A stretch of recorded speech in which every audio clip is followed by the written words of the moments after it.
Hello and welcome to Pause with Noku. It's me again with such an amazing young woman. Oh my goodness, I cannot wait to hear from you. I'm excited.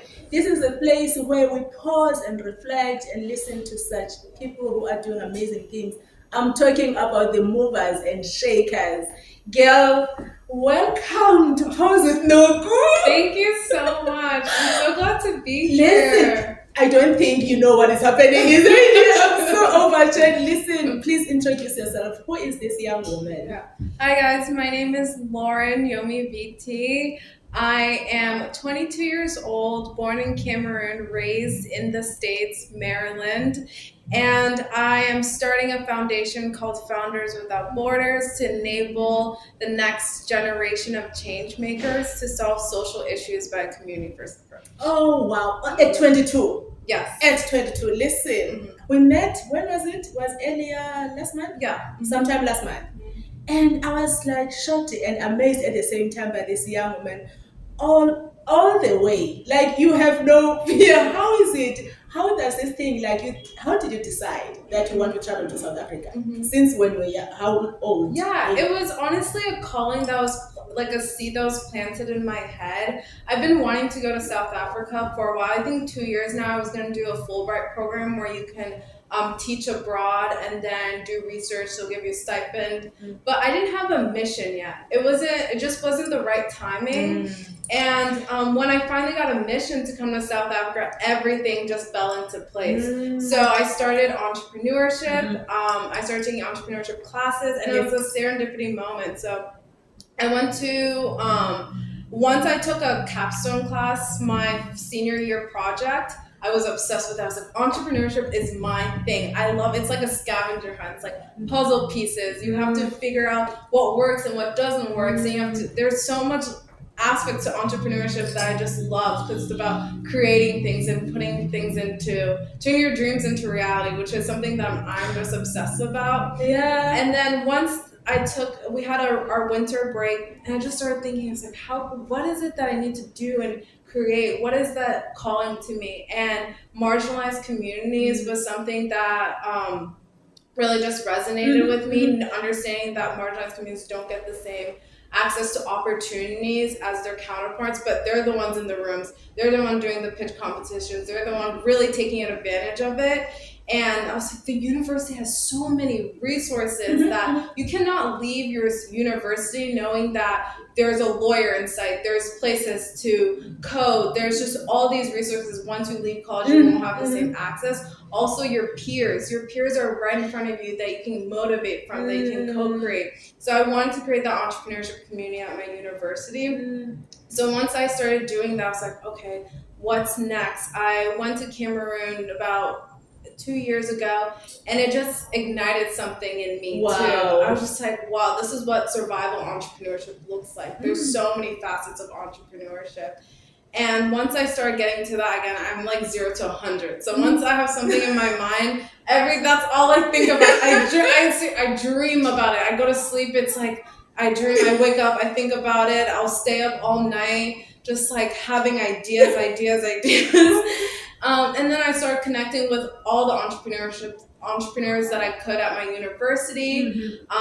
One of the professors was like, join this class. I joined this class. I met Naomi. Okay. And Naomi, we talked about our love for Africa and how we always wanted to go back. And she told me there was an opportunity to go to South Africa. I was like, what? Like now it's here. It's happening. Yeah, It presented itself. It presented itself. Now I have a mission to how do I support marginalized communities, Wow. And then I have an opportunity to go to South Africa, and then I'm here today. Wow! So it started as a vision, and then it worked it out just at the right time. Yeah. But before that, what is it that you started from secondary school? Yeah, so I've always been big on manifestation. A lot of times there was a point in my life where I just felt like I couldn't control anything. There was just so much going on. I was just like, how can I take back ownership of my life? Like, yeah, then you were not even 20 then. Yeah, this is like 15. I was like, I need to take ownership of my At life. 15? Yes. What inspired you to think like that? We'll come back to the question that I was asking, but at 15, what inspired you to think like, what is it that influenced you to think like that? I didn't really see anywhere around me. I just knew I felt lost, and then I just started watching YouTube videos. It started with fitness. And then it was an alternative, not just about like the physical exercise and the eating habits, but the mindset. So I was like, oh, you can shift your mindset to attract what you want in life. And then I started training, watching books, and then realizing, oh, I'm really good at visualizing things. So I started just visualizing things and just writing down, like, okay, let me focus on the things that I control. I can control my grades. I can control my mindset. I can control my actions that I do every day. So I started slowly and slowly. And once I started getting validations when it came to my grades, I was like, oh, okay, like this mindset shift is working. I'm validating that. I'll try something next. So, oh, what next can I try? I never felt like I was like the smartest kid. Actually, I always felt like I was the dumbest kid in the room. I always felt off. I was like, what is it that, why do I feel different? Why is it hard for me to grasp information when people just get it like this? And that setback was like, okay, no, I'm not going to let this determine my success. I'm going to really just focus on what I can do. And it just, even like getting ready on a test day, I would get ready, make sure I look good, feel good, and be like, okay, if I feel good, I'll perform good, I'll have good confidence in myself. So having that mindset slowly and progressively accomplishing a goal, I just felt like I can do another. So you were not born like that. You worked on yourself Yeah. from a very young age. Yeah. And then you went to school, you passed the matric, and then what you studied and why you chose that career. Because I know you studied something else before entrepreneurship. Yeah. What is it that you studied? So I was going to actually apply as a nutrition major because I got into like health and stuff. But then I realized there's too much science on this. So I was like, oh, okay, let me not do that. Yeah. And then so once I entered school, I was still trying to figure out what best fit. So you've been obsessed about fitness and looks. Okay. Yeah, I was for a while. I was really into like fitness and nutrition. But then I was like, it was during COVID. I was like, is this something that could be a business? Oh yeah. And if I wanted to do something in nutrition, I might as well start with business first. So if I wanted to start something, so you've been business minded. Yeah. It just slowly. I think it was just like inspiration through other people that helped that. So it was something that grew over time. It wasn't necessarily like in me always. Yeah. And then you studied what? So I studied accounting because my professors and my mentor was like, that is the best route to go to, especially if you want that security right after college. The job rate is so high, and it was accounting was really good. I still recommend it for anyone. It's a great foundation to business. It helps you think about things a little bit differently. But I always knew I wanted to create something. And once I've done the internships, I was like, I'm just doing meaninglessly tasks to make someone on top richer, but I don't even know what their vision is. So that made me feel like this isn't for me. I need to. I just had like a fire to do something else, and if I can't put 100% in it, I just feel like no one's benefiting for that. So. You know, when I'm listening to you, I'm always reminded that we are created to create. Because I think education sometimes, or education is good, don't get me wrong, education is good, but I think there is just another part that we have neglected, which is our creative side. Because education sometimes don't teach us, or previously, it did not teach us to create and come up with things that we can do. So we've been following what has been written, what has been said, what has been done. Even looking for work, you'll be, even career-wise, you were told that you do this so that you get employed. But then how about we change the narrative and that go to school so that you create? You create something that is going to bring joy. And now you're in South Africa, a 22-year-old, on your own. And how was it? What was the cultural shock when you arrived here in South Africa? The biggest culture shock, especially being in Stellenbosch, was seeing how I felt like I was going back in time. So I think about like the civil rights movement that was about 60 years ago, and then compared to the apartheid, I remember going on a run, and we stayed in a Stonebush house for an Airbnb, and I saw a lot of all the white people going to get a coffee, going for a run. I thought, oh, that's normal. I see all the black going up, and I'm like, are they domestic workers? Are all of them domestic workers? Wow. And I realized that even running, even going to grab a coffee, that leisure time is privilege. And that really shocked me. That really shocked me. Because yes, there is still discrimination and racism in the States, but you still have the freedom to have leisure. And I didn't realize how much I took advantage of that. Yeah. And you can even see in the rest in their faces like distress. And that was just like, wow, that's really sad. And how did that make you feel? It made me feel really, really sad. Because I was just like, there's no way like running should be a freedom thing. Yeah. It sounds so like simple, but like it's like leisure, like being able to relax. Like that's something everyone should be able to do. Yeah.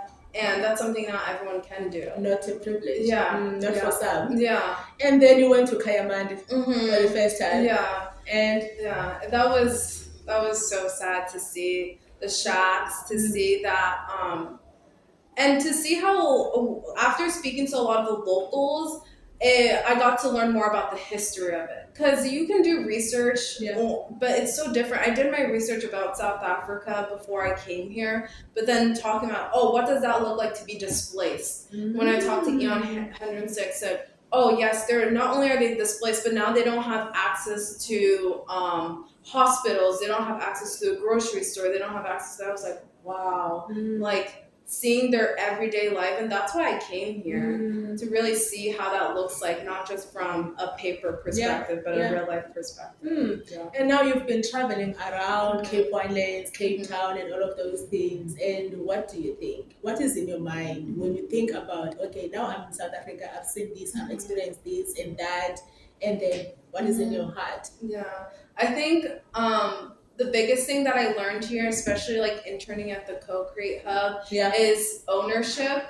And I would love to see more South Africans, more Black South Africans have ownership of their land and also be able to enjoy it too. And I think that's the big thing that I want to work on is when coming to support the locals, you should be able to go to the wineries as well. You don't have to be the person working it. You can have that leisure time. You can have wine tasting. You can enjoy the beach as well. You don't have to be working to enjoy the beach. This is yours. You can have ownership of it. They need to see that this can be their normal livelihood, and being able to just see all those different perspectives of how people are just seeing that a lot of people in the shacks, they're living there so that they can work close to the restaurants that they don't own. It's just so sad to see, but it is the reality and it's not going to go overnight. But I think the mindset shift of being able to say, I can take back my ownership. I don't know how that looks like yet, but being able to do that. That's something I would love to see. Wow. I pray that I live long enough to see that and see you achieving, because it seems like you are this go-getter, and if you want something and it's going to happen, you break boundaries, and that's what I experienced when I had conversation with you. And now let's talk about career guidance. So in South Africa, I told you that I have created this as a creator, which is amazing. Yes, so that young people from high school, they can, because I myself, I never had a mentor, I never had anyone to guide me in terms of what to do after high school or secondary school. And many years later, that has not changed. High school learners, they still don't know what to do after school. How is it in your country? Do you have any structured programs where people can go and learn, while you're still in high school, that is going to help you to guide you and decide what is it that you want to do? Yeah, like many things, it's a privilege to have those guidance. So yes, there's ways that you can get college readiness support, but if you don't have access to the basic things, do you think that's going to be your priority? No, unfortunately not. But it should be your priority. You need to know what you're investing your time in, especially if you're going to pay tuition, especially if you're taking debt. You need to know, I need to go to school for an intention. And I spoke to someone, and he was like, everyone should go to university, walking away, leaving that they want to solve an issue.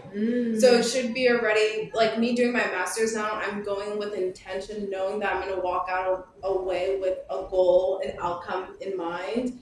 And I think a lot of people should do that, because when you're lost, you make so many mistakes when you don't know which direction you're going to. And I feel like if we had college readiness support, a lot of people would be more intentional with what they're doing, more motivated, because they're like, I know I'm in this class for this reason.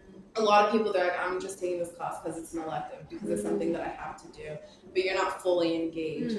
Those people, if you're fully engaged, you can maximize your effort. So I think that's why it's so important. I think, again, it shouldn't be a privilege for just the few. But then how do we then, what is our role? Now that we know what we know, what then? Where do we start?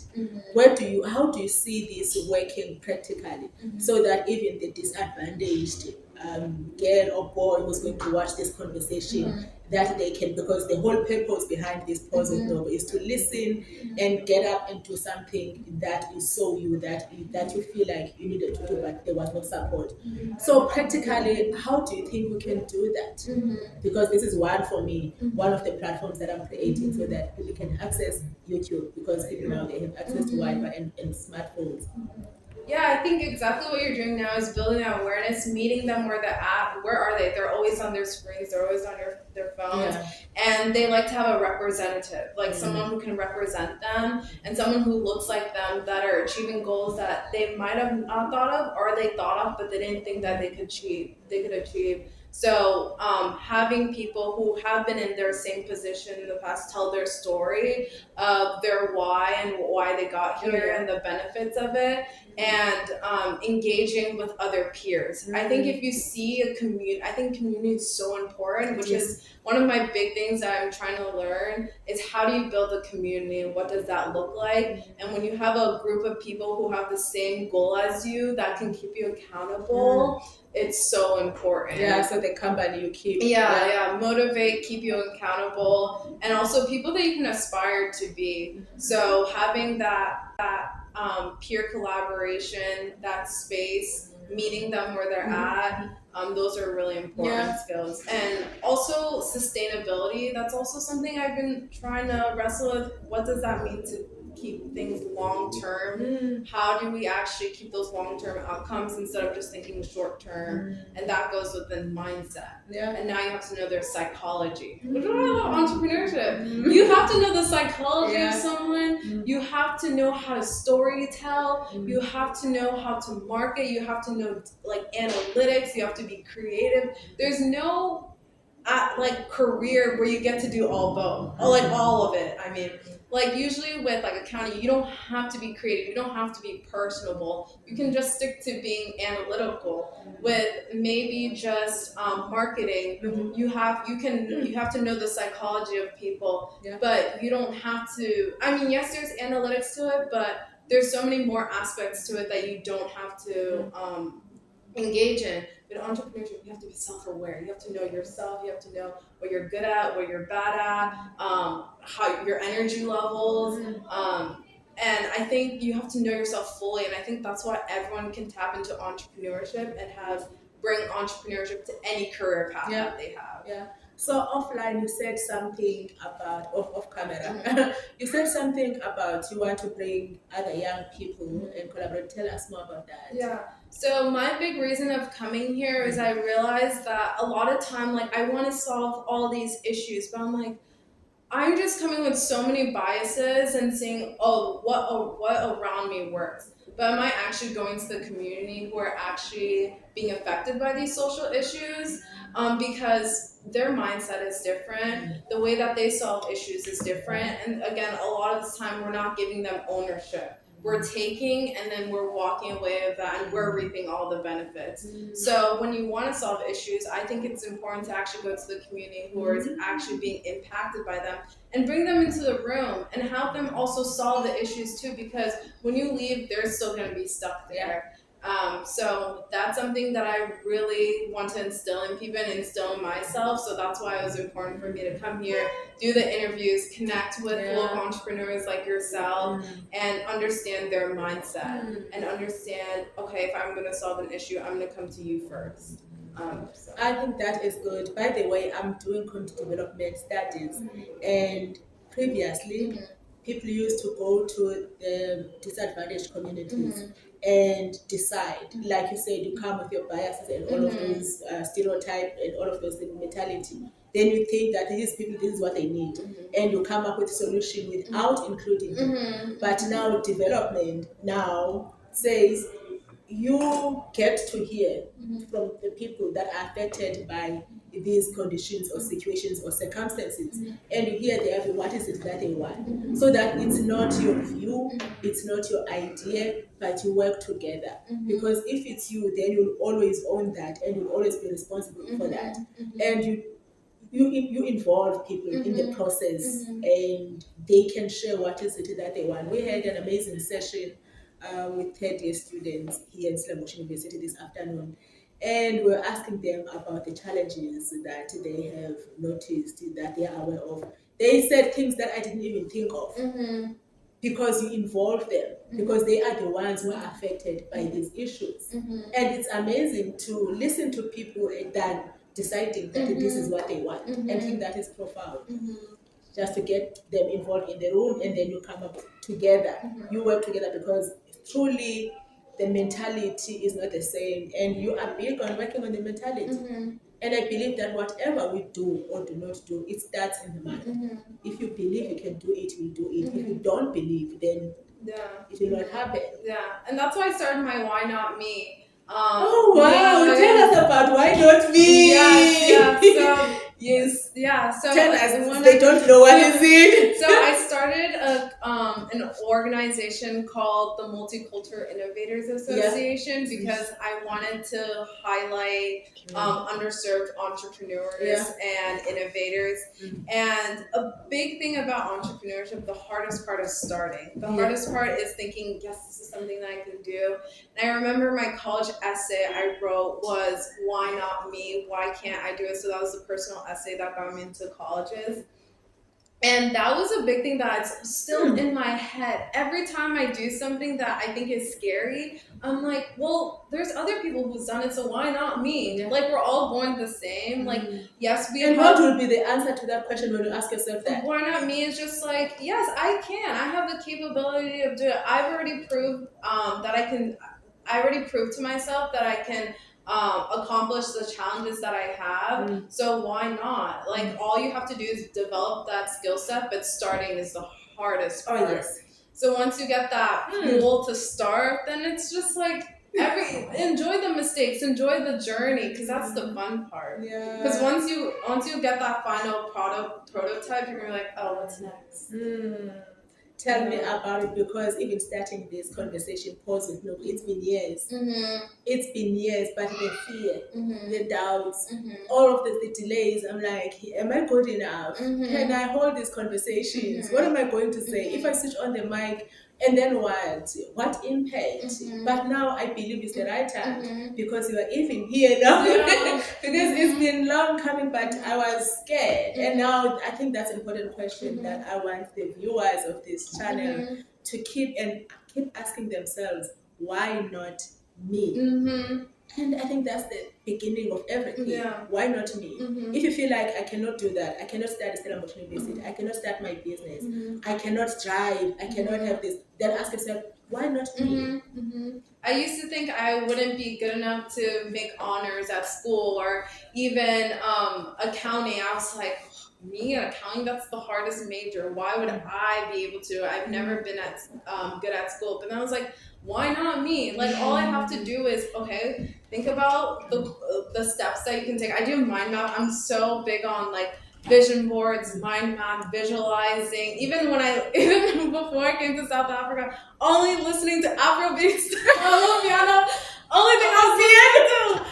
Only thing Because you wanted to get ready and get used to yes, it. yes, I wanted to feel all of it. I wanted my body to just feel like I was there. Yeah. And that's what I do with everything. I just And then you got here and you listened to my piano here live. yes. I love it. But I think everyone just needs to realize that yes, there's steps, but the first step Yeah. is the hardest. Everything else is just a skill set, and we all can develop skills. Like that's why when you have an entry level job, they don't expect you to know everything because you can be trained. Yeah. But you can't. The mindset is something that you have to take ownership yourself first. So. Oh, that's powerful. That's powerful. Why not me? Yeah. It's not. It's that question is deep. It's oh my goodness. I think all of us at some point we need to ask ourselves that. What do you think is the reason? This is the last question now, and then I release you. I let you go. What is it that you think is keeping us? What is the cause of these fears? Like when you doubt yourself that you can do this, you can do this. Why that? Maybe or what is the root cause of low self-esteem? Because I think at the core of it all is the low self-esteem, Yeah. self-criticism and doubt and all of that. What causes that? Yeah, I feel like for me, it was very much of I didn't have proof that I could do something.